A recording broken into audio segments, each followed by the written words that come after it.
Hiya, this is Simon. Just to warn you on this episode, the sound quality is not very good for a whole bunch of reasons that you don't really need to worry about. But I just wanted to apologize and beg your forgiveness, and I hope you can put up with it and still enjoy this podcast. You're listening to Simon Scriver's amazingly ultimate fundraising superstar podcast, talking all things fundraising, charities, nonprofits, and more.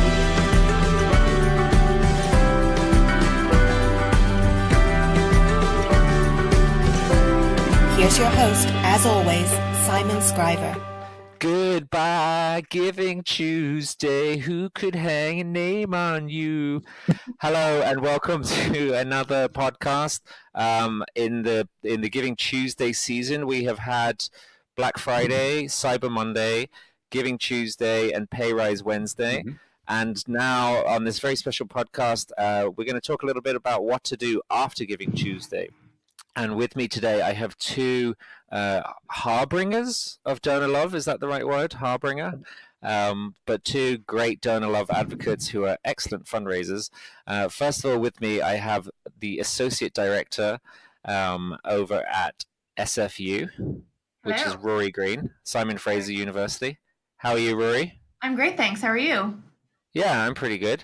Rory, you've been kind of quiet the last couple of years. How come? So I, in the last few years, completely renovated it top to bottom, had a baby, and then had a year of mat leave. So Wow. I've been not thinking about fundraising for a very, very long time, and now I'm back, and I'm thinking about fundraising quite a bit again.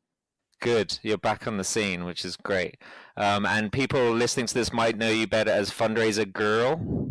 They might, although I have confessed I have not blogged in a very long time, but maybe we'll start again. We'll see. And it's probably a reputation you can't shake. I think that's probably true. Among many other reputations, I'm sure that I have. Yes. And also joining us today is a friend of the family, friend of the podcast, Stephen Shattuck, who is the Chief Engagement Officer over at Bloomerang, which is really awesome, amazing donor and fundraising software, donor management software, which I might get him to tell us a little bit about. But he's also the co-founder and executive director of Launch Cause. Hello, Stephen. How are you? Hey, good. Thanks for having me. Good. I haven't spoken to you since we played Nintendo. I know it was only a few days ago, but it was too long of a break. Yeah, we need to get that going again.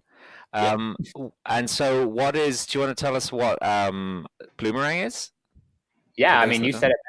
Donor management software. I'm kind of partial to it, so check it out if you're interested. We're thinking of switching. And it's so easy to use and does a lot more than a lot of the other software, which is why me and Rory love it and keep campaigning for you to bring it to us. I know. I got to get over to Ireland. Bloomerang, I think, seems to be the only software out there that was designed by fundraisers, not tech people. Not that the tech's bad, but at the core of it is everything about it is built to engage and retain and donors. And I think it's amazing. Aw, I got to hire you too. This is great. This is great for my ego. That's a great advertisement. Rory, what do you think of HelloFresh? Are they a sponsor of the podcast? Well, I'm trying to get them, yeah. I never stop using them. I am the most helloiest, freshiest person. They're delivering boxes of food to my day like several times. They're just A+. But they're no Bloomerang. No. Okay, so on Giving Tuesday, obviously people have mixed opinions of Giving Tuesday. I, for one, don't love it. I kind of love it. So, I mean, I'm of the tribe that thinks Giving Tuesday doesn't necessarily encourage people to give because people don't give because it's Tuesday. But the good thing about it is it does encourage people to fundraise. It encourages organizations to fundraise, and it encourages people to come in with match giving, companies to come in with match giving, which is always effective. You two are pretty vocal about Giving Tuesday. Who wants to offer their opinion? You both like offering your opinion. I think Stephen should go first because he just put out a blog about it this morning. Yes. Okay, that's fair. Thanks, Rory. I would agree with everything you just said, Simon. I think that it brings a lot of pressure to people where maybe that pressure isn't necessarily needed. I've seen a lot of people kind of get themselves burned out on it to the extent that the donors suffer too. So not only the fundraiser themselves, but the donor ends up having a really bad experience, because if everyone is super active on Giving Tuesday, they're going to get inundated with possibly even hundreds of emails. And I'm not sure that that's going to be sustainable, year after year. So, but I do think that there are some cool things about it. I think anytime you're getting people excited about philanthropy, that's always got to be a positive. And there are a lot of organizations that have done really creative things on Giving Tuesday. Maybe they totally buck the trend and they spend the entire day thanking, or they do a really good job of like segmenting their communications so that not everyone is getting that same one generic Giving Tuesday appeal that doesn't really apply to everyone. So I think it's like a lot of other sort of fundraising things where if you spend time on it and you do something strategic, it can be good for you. But if you kind of treat it as a factory fundraising day and just do what everyone else is doing, might be super successful. Yeah, it's how you do it. I mean, you generally do a lot of mystery shopping on Giving Tuesday, and I know you often publish your inbox on Giving Tuesday, and you just show all these really bland, generic subject lines that are coming from hundreds and hundreds of different organizations. And your point is that it's pretty easy to stand out, and it's pretty easy to get noticed, even though there's hundreds and hundreds bombarding you on the same day. Yeah, most people do pretty much the same thing. I got my analysis last year. There were 83 organizations, and almost all of them were sending the email at the same time of day. Very few asked for a specific gift amount or donations towards a specific project, which I think is a good idea on a day of giving. And the one that got me is like going back to segmentation. Only 7 out of the 83 emails I got referenced me by what kind of donor I am. Stephen, thanks for being a monthly donor. Hey, Stephen, you made your first gift a while back. Now we need your help again.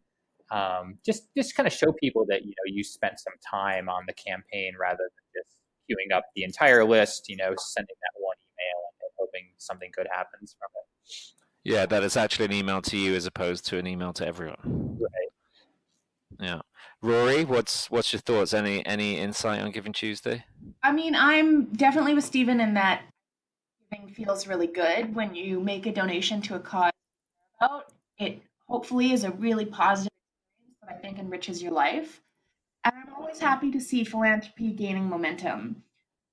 But what I fear Giving Tuesday actually means is people wake up with a bunch of emails, like Stephen described, that are not really about me, Rory Green, and amazing things I could do. They're about all of these charities who want dollars because it's Tuesday. Is in addition to it just experience because you just want to hide from your inbox, that it's a huge distraction. I think as a sector, we have this ability to be very distracted by shiny new things. We just,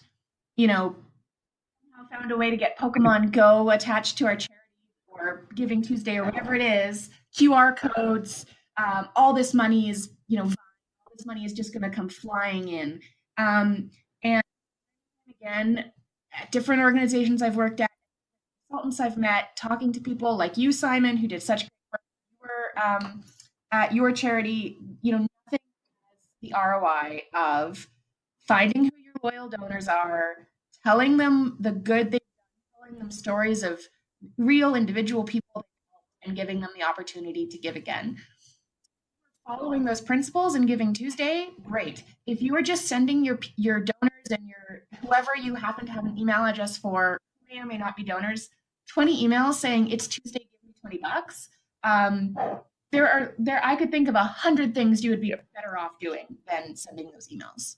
Yeah, that's a fair point, and it's interesting about the distraction because the timing is really strange. Not strange, but most organizations are up to their up to their eyebrows in Christmas stuff at the moment, like getting ready for Christmas. And is this a big distraction for Christmas? Is this gonna negatively impact results? I mean, I suppose we don't know yet, do we? Yeah, and I don't know that we'll ever know. That's something that's really hard to test. And the proponents of Giving Tuesday say, oh no, there's no evidence that it's cannibalizing year-end giving or anything like that. And that may be true. I mean, I don't fault them for saying that. But I gotta believe that if you're doing all the things that Rory just said, that can't help your chances, towards the end of the year if you do, maybe a New Year's Eve appeal, or maybe if your Christmas letter, if you're doing a Christmas letter, hits that week.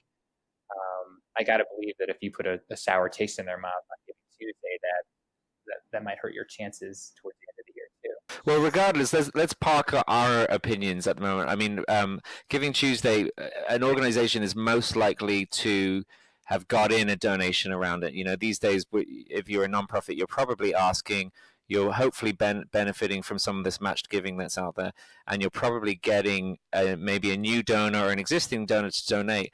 Let's talk about what the priorities are after that. You're obviously trying to juggle Christmas, but what do people need to make sure they're doing with these new Giving Tuesday donors?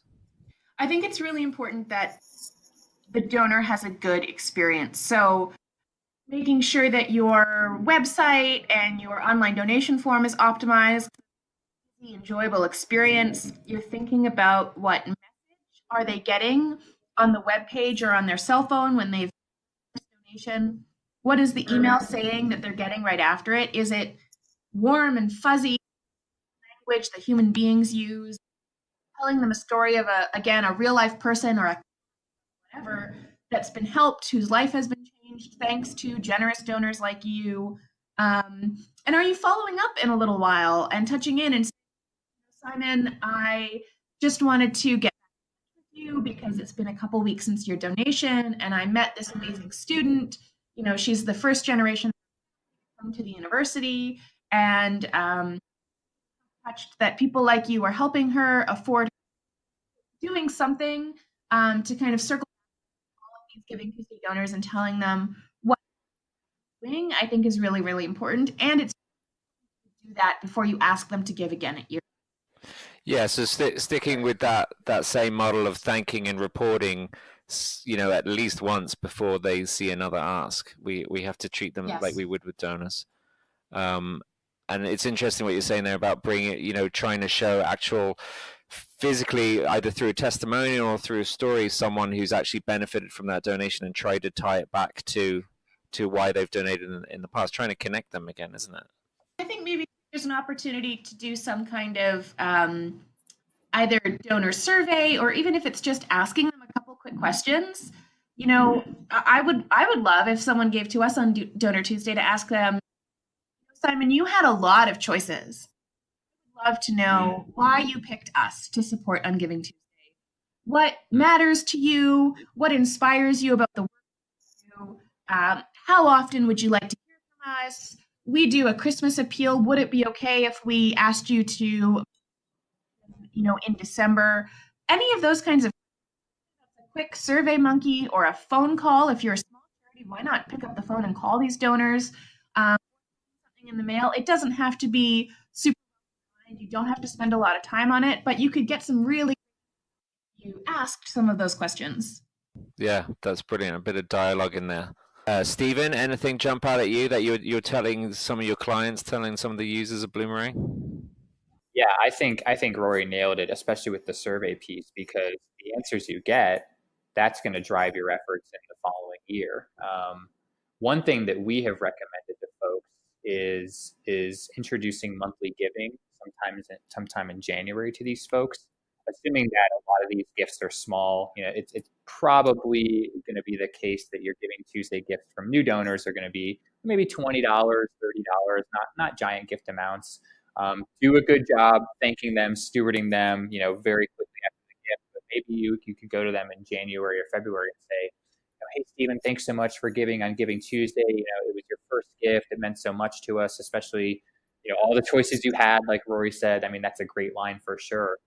By the way, we have a monthly giving program. Not sure if you're familiar with that, but, I'd love to talk to you and tell you more about what your impact can do, in a sustained way throughout the year. And I think you should go for some sort of, take their gift amount that they made, maybe it was $20, and say, hey, for just $5 a month, you can be doing all these great things. And that may seem like, a downgrade on the original gift. When you compound that over 12 months, it's not only is it an upgrade from their original gift, but if they're giving monthly, their retention rates are going to be above 90%, and then you've got a friend for life once they made that commitment. Yeah, and that's a huge lifetime value, isn't it? Because if this is their first gift on Giving Tuesday, Yep. it's a test, isn't it? They're testing you, whether it's conscious or not. It's a test to see how you treat them, and if it makes them feel good to give, and that's going to be the difference between them giving again or not. For sure. Can I jump back in too and say, just because you acquired a donor maybe on social media or email does not mean you can only communicate with them digitally from now on. Yes. Simon, you and I have talked about a lot about the power, and that no technology is ever going to replace the power of the human voice and the connection to actually speak to someone person to person. So, again, Giving Tuesday might be a great opportunity to get your board staff making some thank you calls, having some of those conversations. Maybe you don't have the capacity for everyone, but calling one person, calling 5 people is better than calling no one. So try picking up the phone or sending a physical letter, sending a physical thank you card in the mail. Might also help you stand out from all the charities who all they're going to be doing is blasting people with emails and again, filling up their inbox. That's an excellent point about your board, because your board, most boards seem to be buying big into Giving Tuesday, and whereas the fundraisers may be saying like, "Oh, Jesus wept, I really don't need to deal with this as well." To get the board involved on a level by making those thank you calls or writing a few thank you cards, they'll probably get it. They'll get it a lot easier than if it's just a donation from someone that you've been nurturing in a different way. They'll get it because it's tied to Giving Tuesday. So I think that's a great idea to get them involved. Yeah, it's probably too late now, but do a thanking Thursday right after Giving Tuesday and pull your volunteers in and say we need your help thanking everyone who's given on Tuesday. So come Thursday and we'll write cards, make thank you calls and whatever. Because if your board really loves alliterative days and that gets them really jazzed and excited, then let's use it. Yeah, this Giving Tuesday. I've been going with Pay Rise Wednesday, but maybe it's Washout Wednesday? Burnout Wednesday. Yeah, some boards do like that kind of catchy alliteration. You find that with boards when you're talking about stuff, one of the first things they want is a clever name for the event or a clever thing. Mm-hmm. It's actually, no, we don't have anyone to invite to this. Let's not even worry about the name.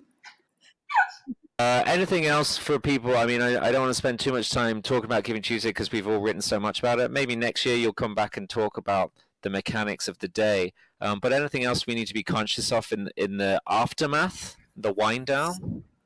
Boy, I think if you do even just some basic segmenting of the first-time donors on Giving Tuesday, you're going to be leaps and bounds ahead of most of the organizations that are also asking for money. But if you can dig deeper, maybe look at your monthly donors that gave. Did they make an extra 13th gift on Giving Tuesday? Maybe they should get some special recognition. Did you have someone start a monthly donation on Giving Tuesday? Did you have someone make maybe a large upgrade or a bigger gift than they normally do? The more you can drill down into those data points, it'll just increase the stewardship that you do throughout December and the following year. Rory, any bonus tips for anyone?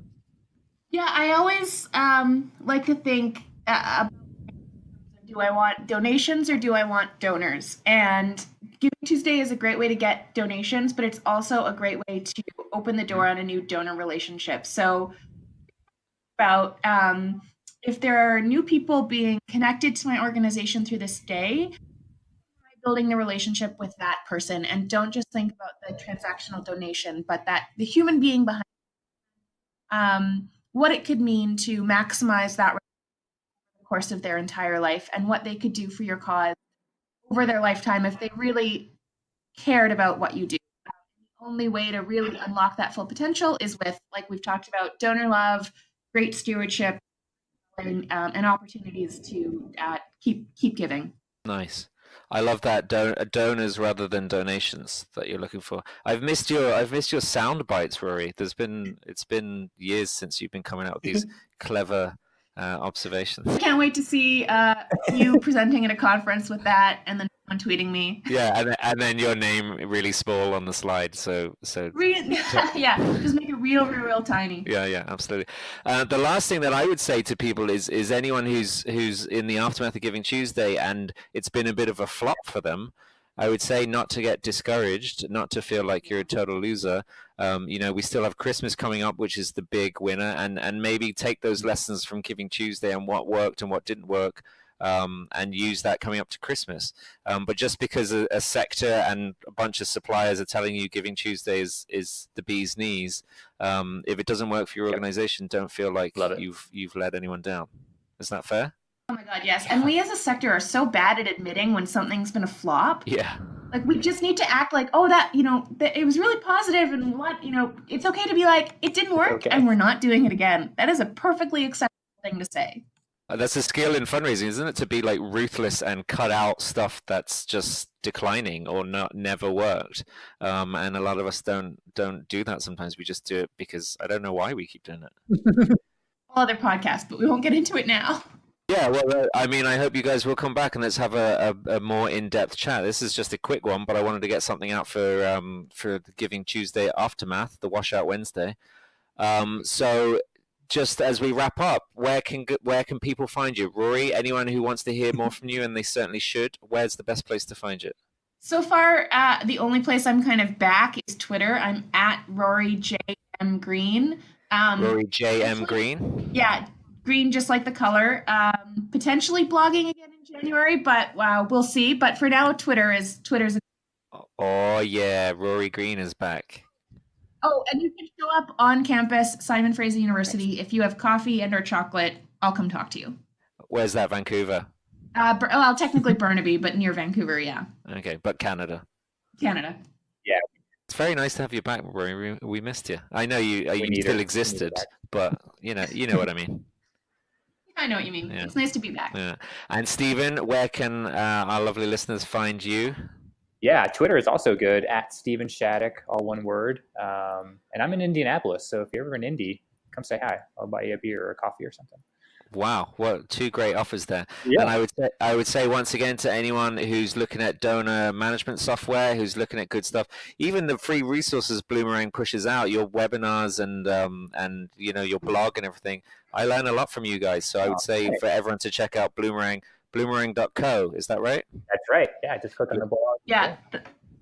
Their resources are amazing. So even if you're completely happy with whatever shitty software you currently have, still go check out their webinars because they're awesome and they're free, and Bloomerang just does a lot for the sector. So yeah, I mean, if you want to make do with that pile of piece of software you've already got and not look at Bloomerang, that's totally fine. Stick with that shit heap, and then just check out the blog and free resources. Yeah, you're right. We can still be friends. Perfect. That's very generous of you.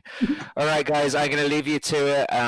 Thank you so much for taking the time in your respective countries, and I hope to chat to you again soon. Bye. See you guys. Bye.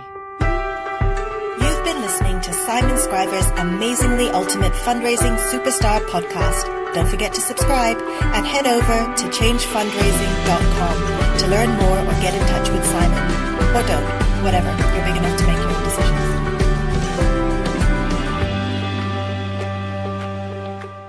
Hello, this is Morgan Freeman. For discounts on Simon's best-selling online fundraising courses, go to www.changefundraising.com/training and use coupon code podcast. Complete them in your own time, wherever you want. Get busy living or get busy buying.